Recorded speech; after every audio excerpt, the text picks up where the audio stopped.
On the front page centerpiece of the first Business Courier of 2016, a look back at the stories that made 2015 so memorable. We're going to focus on the top 3, all of which involve well-known Cincinnati companies.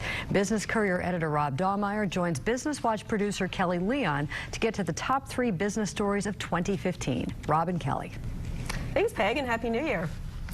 Happy New Year to you. Happy New Year to you. So, as Peg said, no surprise, Procter & Gamble, top of the list. But it was the brand sales in particular. Yes, so P&G sold 45 brands.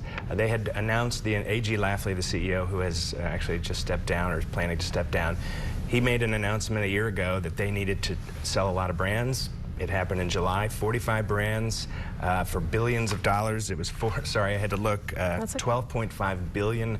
It allows P&G to focus on 10 core areas with 60 brands. This is a company that has been known forever as having, hundreds of brands. Yeah. And they got rid of some big ones. They got rid of fragrances, cosmetics, salon products, sort of the entire beauty line that they had is what Coty bought. What is that? Do you know yet what it means, or is that? It means that P&G is, frankly, right now, still trying to find their way.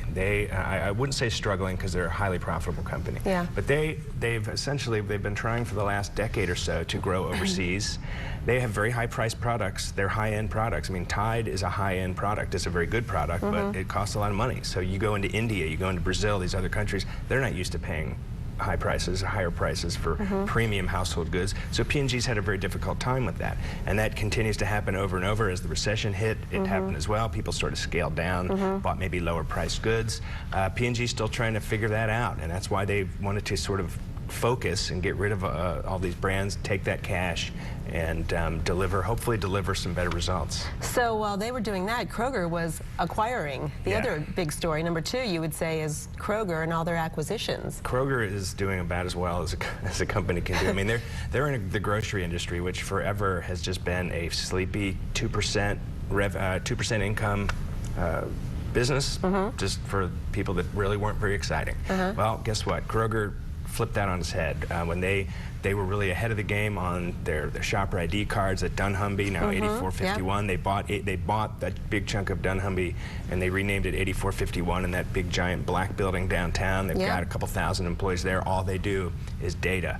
They can tell you why people shop, exactly where and what times, what they're going to buy, how many minutes they spend in this aisle and that aisle, and they've been blowing the competition away, so much so that they actually bought Roundy's, which is a Milwaukee-based store that's big in Chicago and Milwaukee, to add yet another. I mean, they're already the biggest, and now they're just trying to get bigger in specific areas.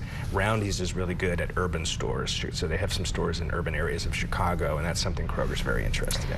And then the third top story, you'd say, another big Cincinnati name, Frischs, the sale of Frischs as well as Omnicare. Right. What happened there? Well, so Cincinnati has not had a lot of initial public offerings, and what that means is when companies go public, they do an IPO. Well, we have not had very many of those. We had one this year with Millicron, but it had been 3 years before that since we had any. Well, losing 2 of our public companies is not great. So Frischs, which has been around forever, and Omnicare, which was based in downtown Cincinnati, was bought by CBS.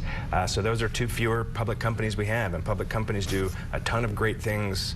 They have an outsized impact on a city when you have a public company based there. So Frischs, the restaurants aren't going anywhere, but they're not based out of here anymore. They're based out of Atlanta now. So you're not going to have the execs here. Those jobs, those high-paying jobs, are gone, and the restaurants are here.